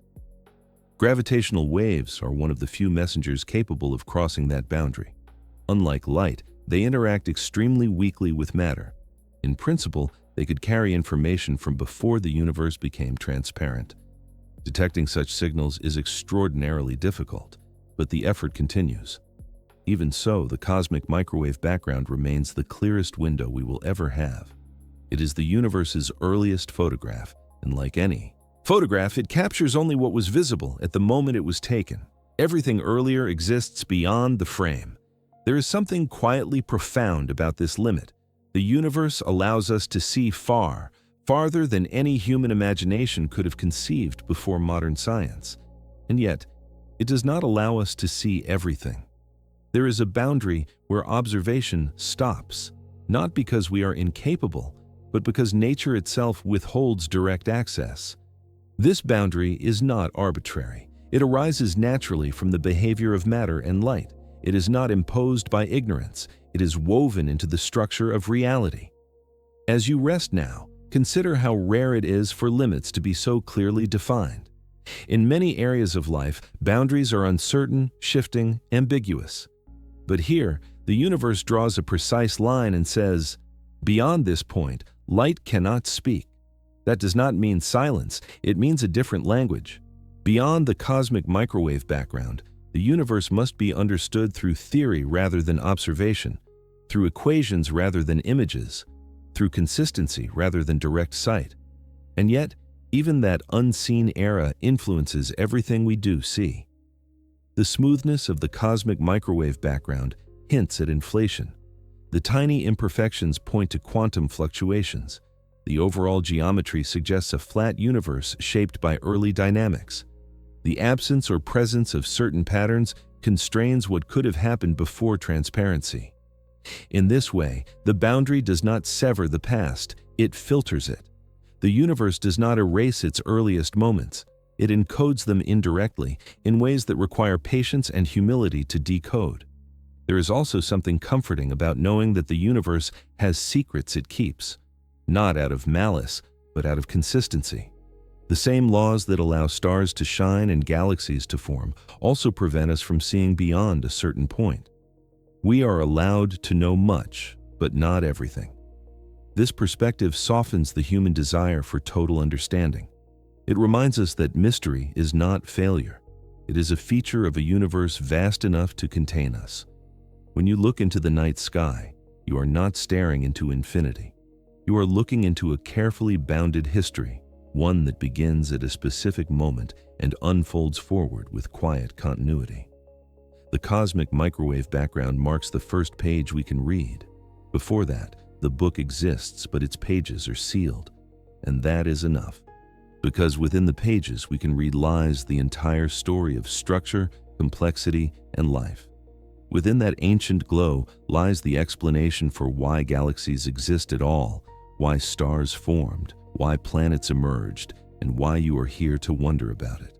As we continue this gentle journey, one more question begins to form at the edge of that boundary. If this ancient light is the limit of what we can see, what does it reveal about the shape and structure of space itself? Part 13.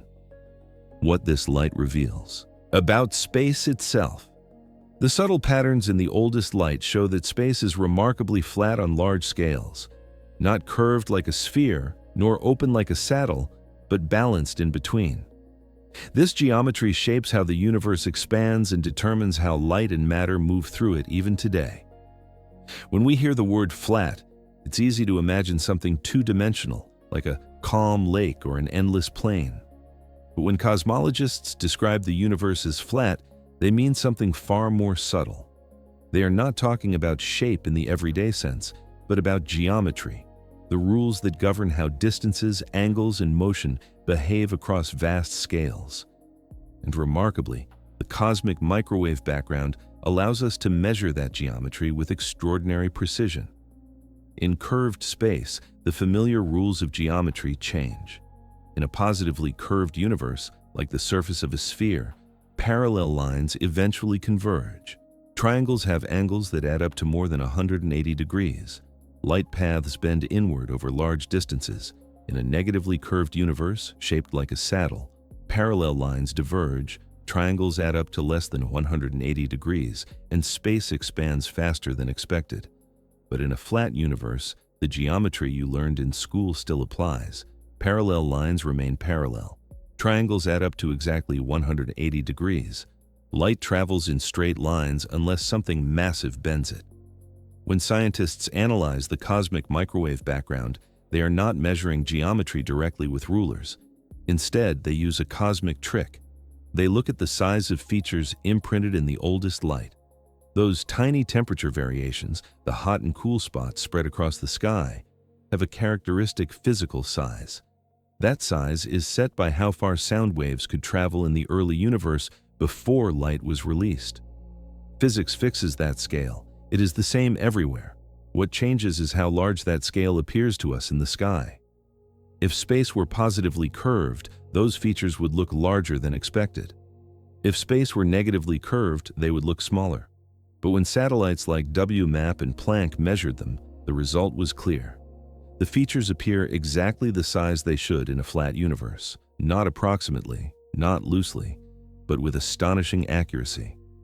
This tells us that on the largest observable scales, space is flat to within a fraction of a percent, balanced, neither closing back on itself nor opening endlessly faster than expected. This result is one of the quiet triumphs of modern cosmology. Because geometry determines destiny. The shape of space influences how the universe expands, how gravity operates across cosmic distances, and how matter arranges itself over billions of years. A flat universe expands forever, but not explosively. It allows structure to form and persist. It creates conditions where galaxies can assemble without being torn apart too quickly or collapsing back inward too soon. In a sense, flatness is stability. As you rest now, imagine space not as warped or strained, but gently laid out, calm and even. This does not mean the universe is simple or empty. It means the underlying stage on which everything unfolds is balanced, allowing complexity to arise naturally. The cosmic microwave background also reveals something even deeper about space. It suggests that this flatness was established very early. According to current understanding, such precise flatness is unlikely to arise by chance.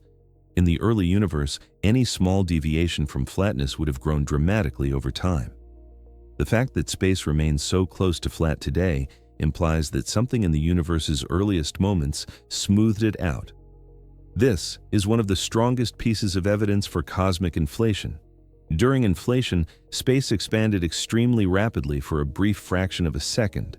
This expansion would have stretched any initial curvature until it became imperceptible, much like zooming in on a tiny patch of a curved surface until it appears flat.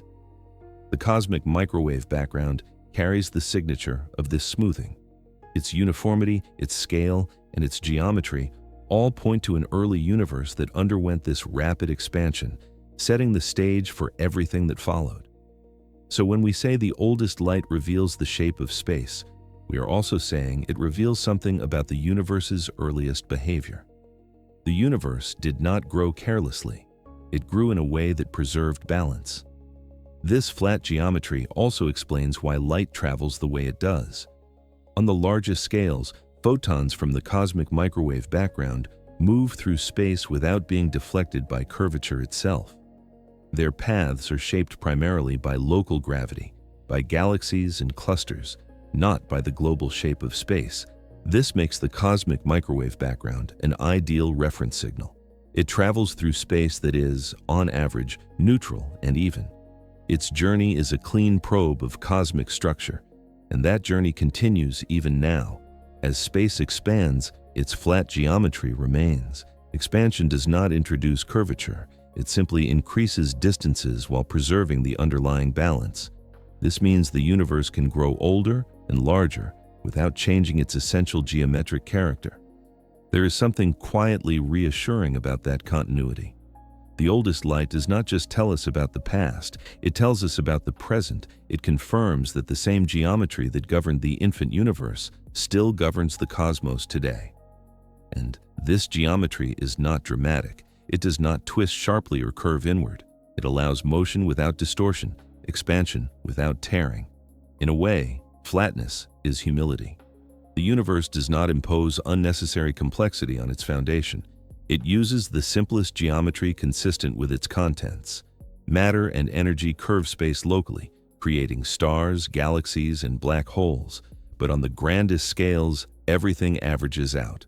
This balance also shapes our fate.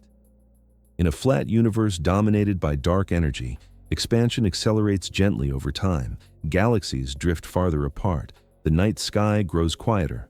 But gravity still holds local structures together. Stars can continue to shine. Planets can remain bound. Complexity can persist. The cosmic microwave background, by revealing flatness, tells us that the universe is not on the verge of sudden collapse or runaway distortion. It is unfolding steadily, predictably, calmly. As you breathe slowly, consider how rare it is to live in a universe that is both dynamic and balanced, expanding yet structured, ancient yet stable. The oldest light carries this message without words. It does not announce flatness, it reveals it quietly, through patterns that only careful attention can uncover. And perhaps that is fitting. The shape of space itself is not something we feel directly. We do not sense curvature beneath our feet. We move through a universe whose geometry supports us without demanding notice. The cosmic microwave background allows us to glimpse that foundation, not dramatically, but gently.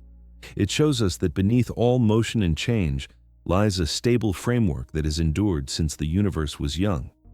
And as this quiet journey continues, one final question begins to take form within that balanced space. If the universe began so smooth and so evenly shaped, what deeper message does this ancient light carry about our place within it? Part 14. The quiet message.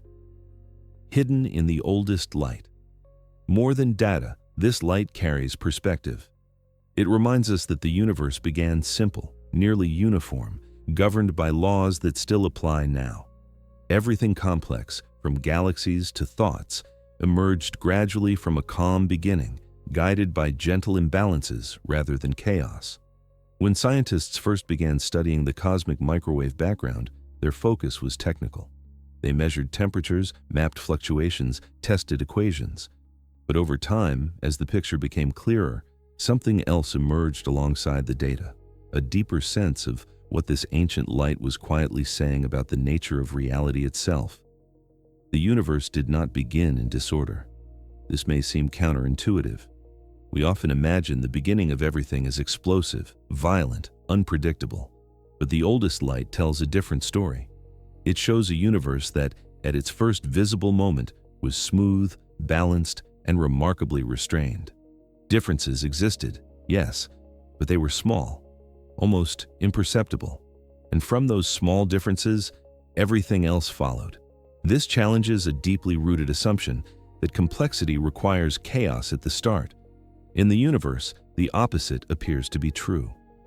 Complexity emerged not from turbulence, but from calm, not from extremes, but from balance gently disturbed.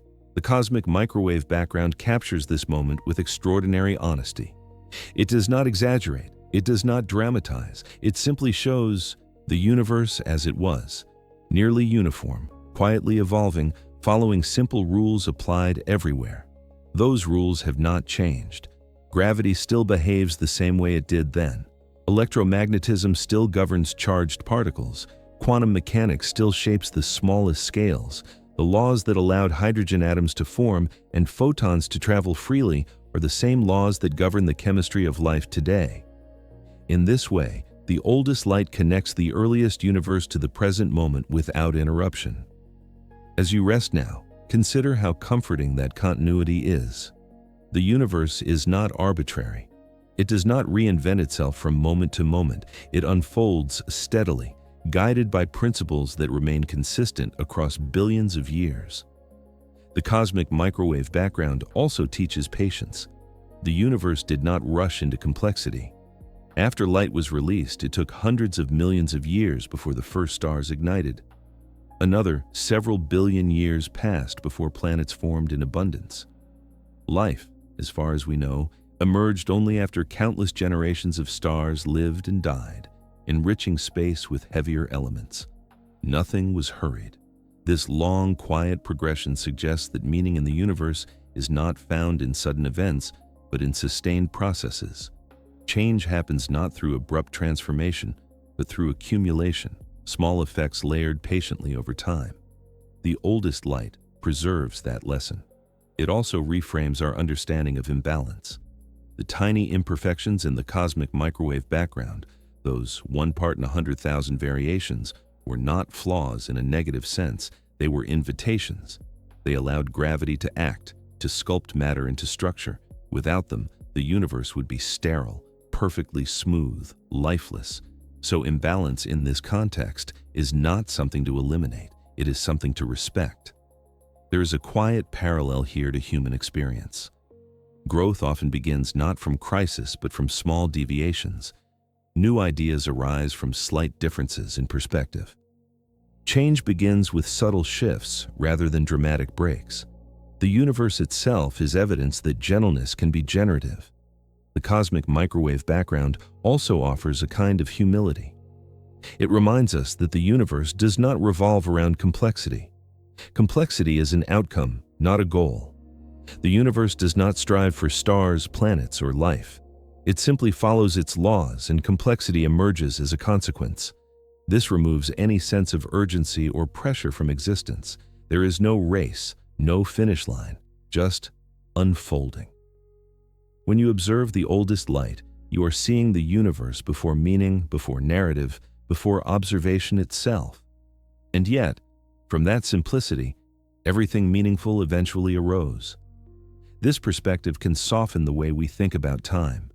We often experience time as something scarce, something slipping away. But on cosmic scales, time is generous. It allows processes to unfold fully. It allows systems to settle, to evolve, to adapt. The universe did not demand immediate results. It allowed structure to grow at its own pace. The cosmic microwave background also reminds us of connection. The light you observe today was released long before Earth existed, long before the Milky Way took its present shape. And yet, it arrives here now, interacting gently with instruments, passing through matter, leaving subtle imprints. This means you are not separate from the universe's earliest moments. You are part of a continuous chain of cause and effect, stretching back to the beginning of visibility. Every atom in your body has been shaped by cosmic history.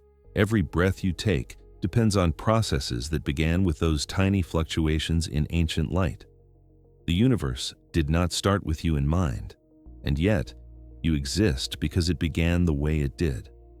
There is something quietly reassuring in that lack of intention. It means existence does not require justification. It does not need a dramatic purpose. It unfolds because conditions allow it to. The oldest light carries no message of urgency or command. It does not instruct. it simply reveals. And what it reveals is a universe comfortable with gradual change. As you continue to rest, let that idea settle. The universe does not force outcomes, it allows them. It does not rush, it does not resist stillness. Even now, as space expands and galaxies drift apart, the cosmic microwave background remains unchanged in essence, adapting quietly to the universe's growth. It is a reminder that beginnings do not need to be loud to be profound. The universe began in a state of near equilibrium, with just enough variation to allow everything else. That balance was not fragile, it endured. It still shapes the cosmos today. This suggests that stability and creativity are not opposites, they coexist. The most fertile conditions are often those that are calm but not perfectly uniform. The cosmic microwave background is the universe's earliest self-portrait, and it is not dramatic. It is subtle, it is restrained, and yet it contains the entire future in potential. As this quiet journey nears its end, one final reflection begins to emerge from that ancient glow. What does it mean to live inside a universe that still carries its first light with it? Part 15. What it means to live inside an ancient echo. Every moment of your life unfolds within this afterglow of creation. Long after the universe's first light was released, it still fills the space around you, unseen but ever present. You are not separate from cosmic history. You are living inside its oldest remaining signal. This is easy to forget, especially in the quiet routines of everyday life. The room feels still. The air feels empty. Space seems like absence. But in reality, the universe is not hollow. It is saturated with memory. The ancient light of the cosmos passes gently through your surroundings right now, indifferent to walls, unnoticed by senses, carrying with it a story that began long before anything familiar existed. The cosmic microwave background does not demand attention. It does not glow visibly. It does not announce itself. It simply exists, steady and calm, forming a kind of background hum to reality itself. And within that hum, every moment you experience is embedded. To live inside this ancient echo is to live inside continuity. The universe did not discard its past as it grew older. It carried it forward. Expansion did not erase the first light. It stretched it, cooled it, softened it, but never removed it. The universe kept its earliest signal as a companion, allowing it to drift alongside everything that would come later. Stars formed within it, galaxies assembled within it, planets condensed within it, life emerged within it, and now, so do you. This perspective gently dissolves the idea that cosmic history is something distant or abstract. It is not a story that happened out there, far away and long ago. It is a story that is still physically present, still interacting with the universe at every point. You are not observing the echo from the outside. You are immersed in it. The photons that make up the cosmic microwave background have traveled for nearly 14 billion years to reach this moment. They have crossed expanding space, passed through forming structures, slipped between galaxies, and drifted through immense voids. Their journey did not end when they reached Earth. It continues through it. They do not stop when they encounter you. This means that your existence overlaps in a very literal sense with the universe's earliest visible moment. There is no clean separation between then and now. Time has layered itself, not erased itself. Living inside an ancient echo also reframes stillness. Even when nothing seems to be happening, something is always passing through. Motion does not announce itself loudly. History does not demand acknowledgement. The universe continues its quiet unfolding whether or not it is noticed. And perhaps that is part of the message. The cosmic microwave background is the most ancient signal we can observe, and yet it is also one of the calmest. It does not fluctuate dramatically. It does not change abruptly. It simply remains, adapting gently as the universe expands. This suggests that endurance does not require intensity. Persistence does not require force. The oldest thing we can see is not violent. It is soft. As you rest now, breathing slowly, consider how rare that is. In human experience, the oldest things are often worn, fragile, distorted by time. But the oldest light in the universe remains remarkably intact. It has been stretched, yes, but not scrambled. Its information is preserved with extraordinary fidelity. Time did not destroy it. Time carried it. This invites a different relationship with age and change. The universe does not treat time as an enemy. It allows processes to mature. It allows structures to settle. It allows meaning to emerge gradually. Living inside an ancient echo means living inside patience. It also means living inside context. Your thoughts, your worries, your plans all unfold within a universe that has been quietly evolving for billions of years. This does not diminish them. It places them. It gives them scale without judgment. The cosmic microwave background does not ask you to feel small. It asks you to feel connected. Everything you experience is downstream of that first visible moment. The laws that govern your body are the same laws that shaped the early universe. The atoms within you were forged in stars that existed because ancient imperfections were allowed to grow. Nothing about your existence is isolated. And yet, this connection does not demand significance. It does not insist on meaning. It simply offers belonging. To live inside an ancient echo is to exist within a universe that remembers itself, not consciously, not deliberately, but physically. Memory is written into radiation, into structure, into geometry. The universe carries its past forward, not because it wants to, but because it cannot do otherwise. Information persists. Light travels. Expansion stretches but does not erase. There is a quiet dignity in that inevitability. Even now, as galaxies drift farther apart and the universe grows colder, the cosmic microwave background remains. It grows fainter, yes. Its temperature drops fractionally with each passing era, but it does not disappear. It continues to outline the observable universe, marking the boundary of what can be known. This means that no matter how far the universe evolves, it will always carry a trace of its beginning. And so will you. Not as memory, but as composition. The hydrogen in your body formed in the early universe. The heavier elements formed later, inside stars that owed their existence to ancient density ripples. Your very capacity to reflect on these ideas is a consequence of cosmic processes layered patiently over time. Living inside an ancient echo does not mean being trapped by the past. It means being supported by it. The universe did not reset itself at each stage. It built upon what came before.